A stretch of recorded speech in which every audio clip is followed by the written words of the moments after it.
Hope you're having a good day, whatever you're up to. We've got today's Question Impossible coming up for you very, very shortly, and it's about your neighbours.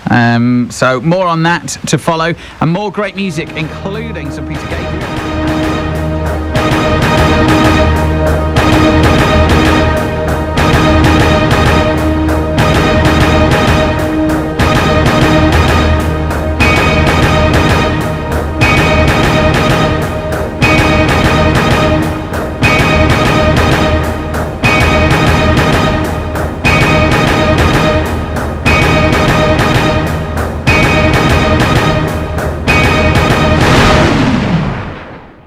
Jason Kenneth Quinn, born the 15th of July 1978. A life full of stories, incidents and surprises. In fact, for some, it's a surprise we're even here today. A grown man obsessed with WWE wrestling.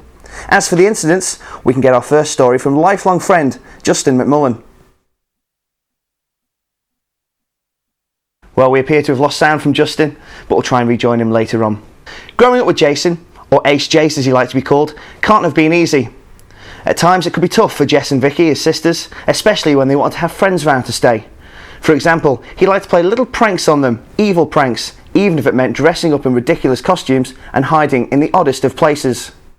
I used to hide under my bed with this Freddy Krueger claw and wait until I'd fallen asleep. And when I was like 6 years old, and then when I dropped off to sleep, he'd stick this hand up the side and touch me on the face with it.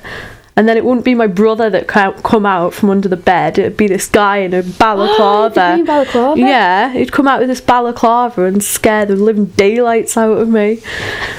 And you Chris Evans. Shut up. So yeah, he was just mean. School probably wasn't for Jason, as this photograph demonstrates, always clowning around and never taking it too seriously. Here is a copy of his Year 9 school report. Let me read a bit to you. Most concerned about Jason's attitude towards his schoolwork. His effort marks are 3 or 4, which indicates a serious lack of effort. Jason constantly disrupts the class. Jason sits at the back of the class and chats too much. Jason very rarely puts effort in and is more interested in chatting at the back of the class. So the gist is, lack of concentration, bit disruptive, far too chatty. Quite ironic then that he's managed to make a career out of it. But it hasn't always been plain sailing on the jobs front. He's had his marching orders on more than one occasion. He worked down the shop down the bottom of the road. Twice. Sacked. Twice. Safeways. Sacked. Then there was the Tower House. Left. And then there was... HMV. But he left there. Left. And then there was... The Hilton. The Hilton. Left. Possibly. Energy. Sacked. Waiting on at the Hilton, DJing at Toffs, presenting on the radio. One man who's known him through it all is fellow DJ Paul Moran. Hello Jason, hello Nikki, congratulations, sorry I couldn't be there, prior engagement. Anyway, I work with Jason on Energy FM, Manx Radio and in Toffs, which is what I'm here to talk about now. But prior to Toffs, I actually remember Jason when he used to come up to the sound box and pester us all the time for poppers, actually. It's a good song. Actually, I remember him most because he used to wear a really stunning purple waistcoat. Lovely waistcoat that it was as well. Anyway, let's get on to the Toffs bit. Do you remember, Jason, when we were at Toffs and we used to bring those acts over? We had the Happy Clappers and the Urban Cookie Collective, and actually there's messages on the back from Marcia Wilkinson from the Happy Clappers. Thanks, Paul, for a great night. Who was the other guy in the sound box? Oh, that would be you. And oh, that one. Oh, actually, Jason, that was one of the notes that we used to do to each other. Do you remember it? When you used to play the pots and pans, and that was a man falling down. Oh, sorry. And the other one was, oh yeah, Oceanic. Do you remember Oceanic and Angie Brown? She came along. And that other one that we had, I tell you, oh, it was great. Yomanda. And I can remember looking across onto the stage when Yomanda was in the middle. He had his keyboards there, and there was 2 dancers at the back dancing, and this bloke in the middle dancing out of tune and out of time with the others. That was you, Jason. It was. You couldn't dance, could you? Anyway, me being the type of person that keeps lots and lots of things, I can remember when you went to work at Manx Radio. well, actually, it was just before you went to Manx Radio, and you actually, I used to keep loads of things in a box. And one of the things that I did keep, right, in a box, especially for you, was, oh, no, actually, no, it wasn't that one, but it was this, Jason. Do you know what this is? Now, only me and you know what's on this tape, because you know it's really your demo tape, your first audition tape that you did for Manx Radio. So, JP, it's up to you what you do with this. I'll give it to you as soon as this interview's finished, and you can do with it as you wish.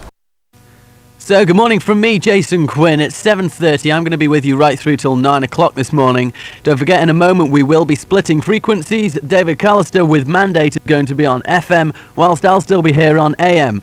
So coming up in the show today, we've got the daily wisdom of Terry Kringle on the Kringle File. We've got that anagram competition that's been catching quite a lot of you out over the past few weeks. And if you look out of your window, you'll see it's a dull, drizzly Monday morning. You don't want to go to work, you don't even want to leave the house, do you?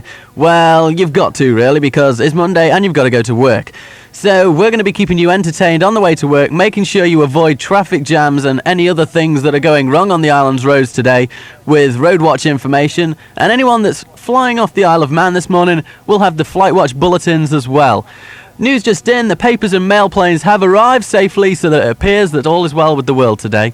Jason, at times, has a great sense of humour, especially when he's mocking or taking the mick out of somebody else.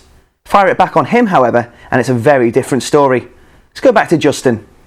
Jay, I'd just like to take this opportunity to bring back an incident from many years ago which I haven't really ever had the chance to talk to you about or challenge you over, and I feel now probably is an appropriate time with you moving on in your life and becoming more mature and settled.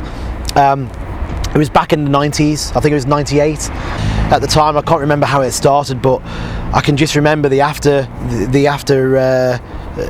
shock, you might call it, of when you smashed me in the face with the record box lid and subsequently knocked my teeth out, split my lip open and covered me in blood. It was so out of character for you, Jason. It really was. And, you know, to say I was shocked is an understatement. I mean, I've been mentally scarred by this for years and I've never been able to talk to anyone about it. And I'm taking this opportunity now to, you know, to hopefully smooth things over. And in any case, thanks, Jay, for all those times of pain, suffering, but fun that we had in Toffs. Cheers, mate.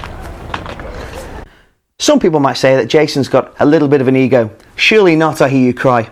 One man who's found out what it's like to work with him is 3FM's newsreader, Ben Sowry. I've worked with Jason now for nearly 7 months, and before I came, I didn't really know much about him before I came to 3FM. I just knew of his voice on the breakfast show at Energy FM, and it grated on me a bit, to be honest. And I would say that we're friends. Here's some emails that he sent me throughout the 7 months that I've been here. And on the 7th of October, which was a day after I started, this was the first one I got from him. Hi Ben, just a quick note to say it's great to have you on board. I don't know if you're aware of who I am, but I'm a sort of well-known, highly respected figure around the Isle of Man. When you've been in the industry as long as I have, you get to work with many different newsreaders, and I just want to say that I command nothing but excellence to match my output. If this is going to be a problem, then maybe it's time to re-evaluate your decision to join myself and the team at 3FM. So that's an indicator of the kind of professionalism that he works to. And this second email, Ben, it would appear that we did well in the recent rating figures. I now have the top rated afternoon show on the entire Isle of Man. And then he's put a dash. Not bad for a kid who was told he would amount to nothing. I know you're quite shy, so I just want to take this chance to give you the opportunity to offer your thanks. No offence, but you've sort of been riding on my coattails since you got here. All the best, JQ. And this was the last email that he sent, and this was actually an invite to his wedding. Ben, remember when I said that you couldn't come to the wedding as you'd be one of the only single people there, and your negative energy would rub off on the guests. Well, good news, we've had a last minute cancellation and desperately need to keep the numbers up. So if you promise to behave yourself, then you can come. P.S. You might be required to take guests' coats as they arrive. I hope that's okay. Best wishes. Now his nickname has manifested itself to the nation's choice, JQ. So today, we're here to celebrate the marriage of Jason and Nikki. Men everywhere will be saddened. Women everywhere, well, they probably won't be too upset.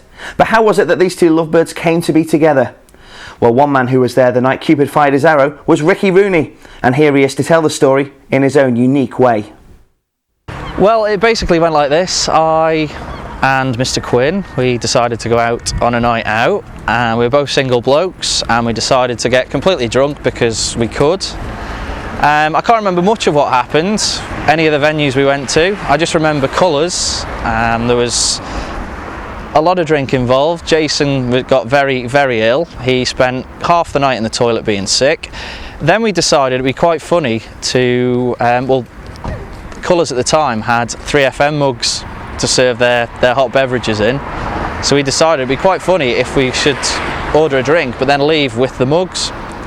So Quinn was at the toilet being sick again. I got him some coffee in just to try and sober him up a bit, and then this young lady plonked herself on the table, rather drunk as well, and from that point on we sort of headed off to a sort of after party somewhere at someone's house. It was at QEG somewhere, didn't know anyone. Quinn didn't know anyone. This strange girl called Nikki just invited us to someone else's house.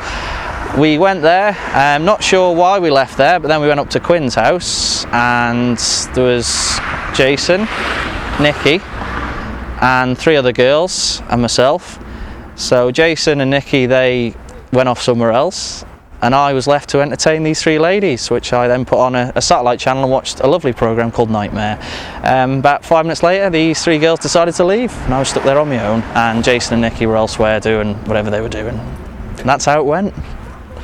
So there you have it, a little insight into the life of Jason Quinn. But where are your stories, I hear you cry? Well, one day I might get married and I'll need a best man. Do I really look that stupid? Best man, it's over to you.